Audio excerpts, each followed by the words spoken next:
least right now, the future looks really dark for the marine environment here in the coast of Ecuador. However, we have seen changes. We have seen little things that still make us to believe that we can make a difference with a small project.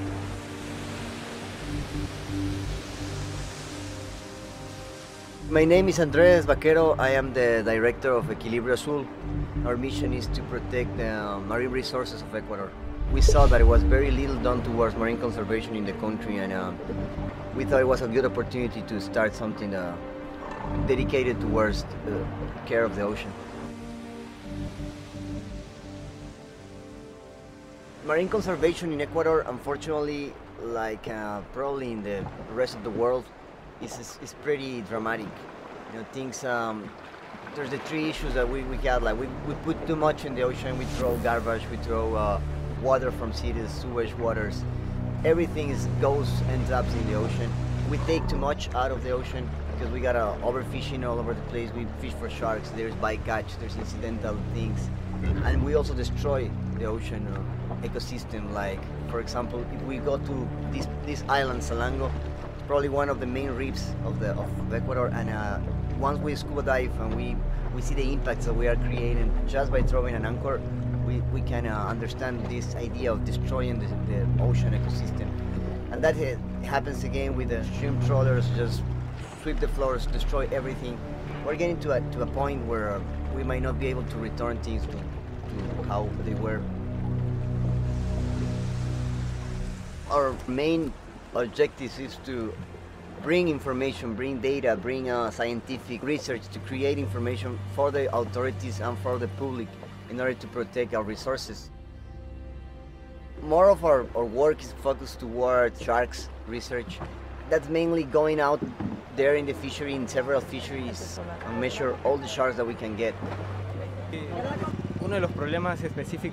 The main problem with fishing for sharks is that many fishermen go out and fish for sharks directly, and that many of these sharks are juveniles, which really depletes the population very rapidly and puts a lot of pressure on shark populations to survive.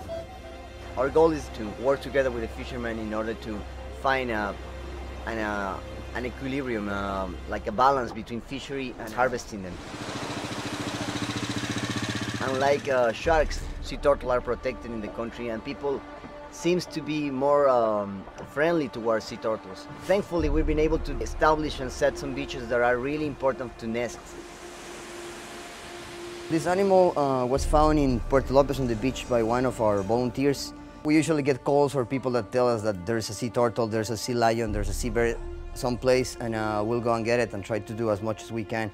We try to find two main things. First is going to be hooks, lines, or pieces of nets, because that's common. That's a common cause of death by sea turtles. If we don't do, we find that in the throat or in the mouth, or we try to find trash, any sort of garbage or trash. In this case, there is one piece of a straw, and there is another piece of plastic bag. I will say any animal, any sea turtle right now in the water has some kind of trash in their stomachs, because there is so much trash right now in the sand, in the beach, and on the open ocean that make them really vulnerable to that.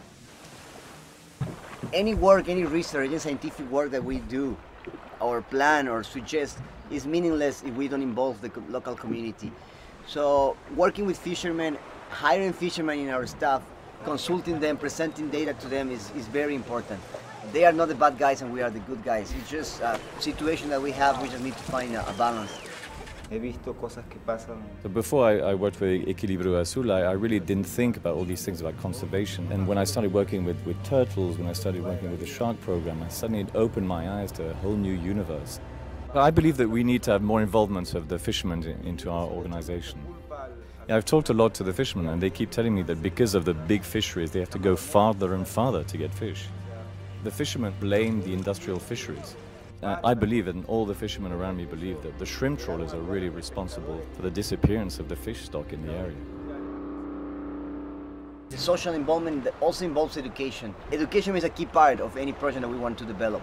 So in Puerto Lopez, we work with fishermen children and other children in a little club. The education program started 1 year ago in 3 schools of Puerto Lopez with kids from 10 to 12 years old.